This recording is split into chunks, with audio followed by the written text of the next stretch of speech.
So to repeat what I said, to attain this unlimited happiness, the direction is pointed out to us. We must take it by going inwardly and rediscovering this wonderful, unlimited, ever joyful being that we are.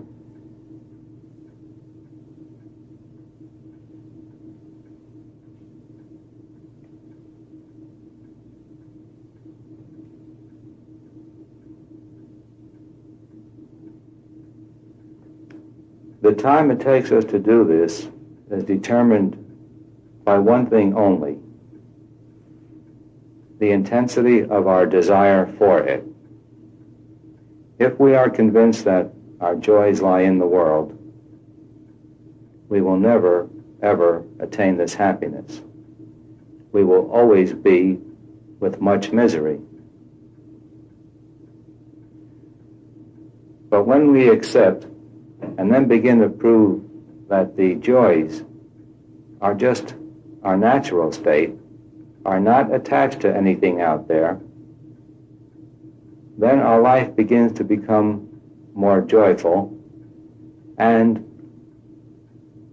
we can, with more conviction, take the right direction.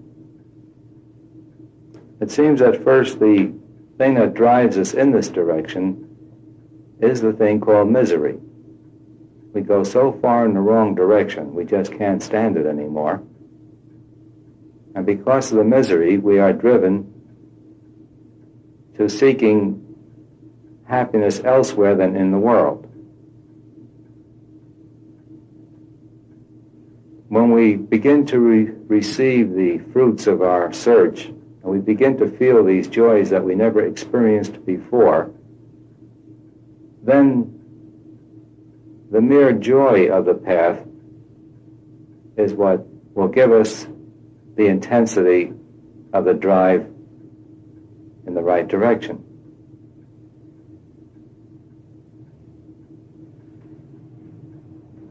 We also discover that this path cannot be a part-time thing if we really want to make it. We have spent so many centuries, so much time going in the wrong direction, that it takes a superhuman effort now to redirect us into the right direction. So again, the whole thing is simple. We are that infinite, unlimited joy we are seeking. We are that God that we are seeking. We must turn within and discover that. When we do, we know it and we hold on to it. Then we go through the process of continuing the elimination of all the concepts of limitation, all the ego concepts, until we are fully established in that high, exalted state of beingness.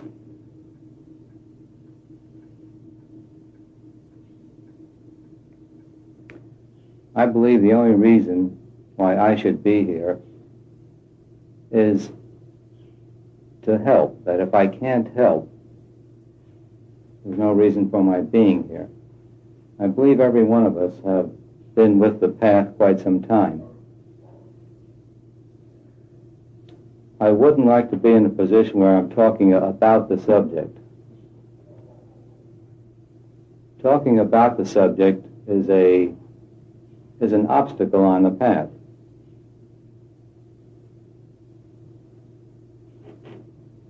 What should happen here is that each one moves forward and very definitely moves ahead. If that doesn't happen, I see no reason for my being here, because we can all read almost everything I'll say. You can read it in books. It's found somewhere. There's nothing new on the subject of truth. It's eternal. It always was. It always will be the same. So the thing that's different, or I hope is different, is that there is something affected here that something will happen to give us more realization than we had before we came here. I believe the general approach to the subject that I have is called Advaita, or in English, non-duality, which can also be translated as oneness.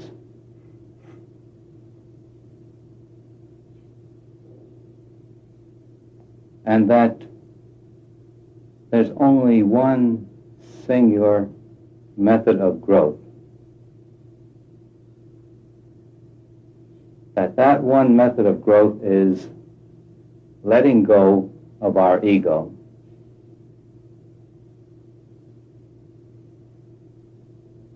Now, egoity is a sense of separation. I am an individual. And once I become an individual, I am separate from the whole or the all. This sense of egoity is what starts all our trouble, all our delusion.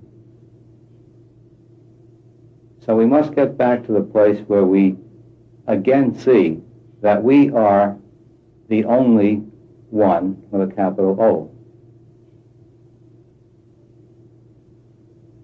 In truth, there's no such thing as growing into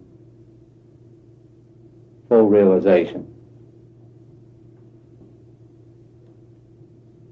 And that is because we are now, we always have been, we always will be that infinite being called God or the Self. That's one thing we cannot get away from. We are that. I am that I am. That's the changeless part of us.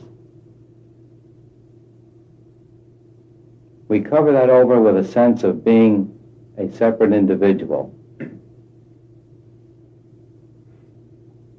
So growth consists only of letting go of our ego. And I hope that through these meetings we do that more so than we have done before.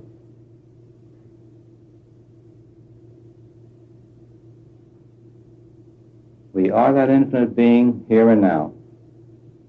We are blinding ourselves to it by saying, I, the infinite being, am a limited ego. I, the infinite being, am separate from the infinity. We must change those concepts. Let go of them.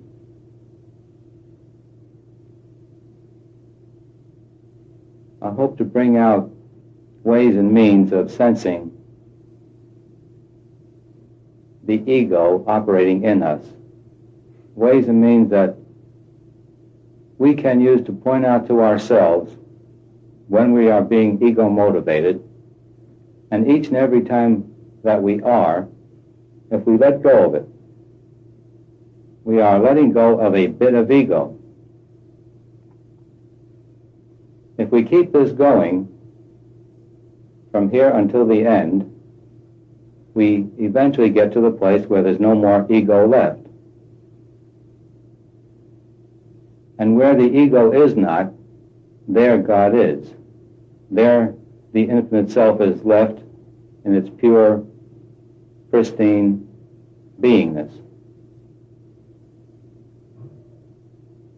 So all we do is remove the cover.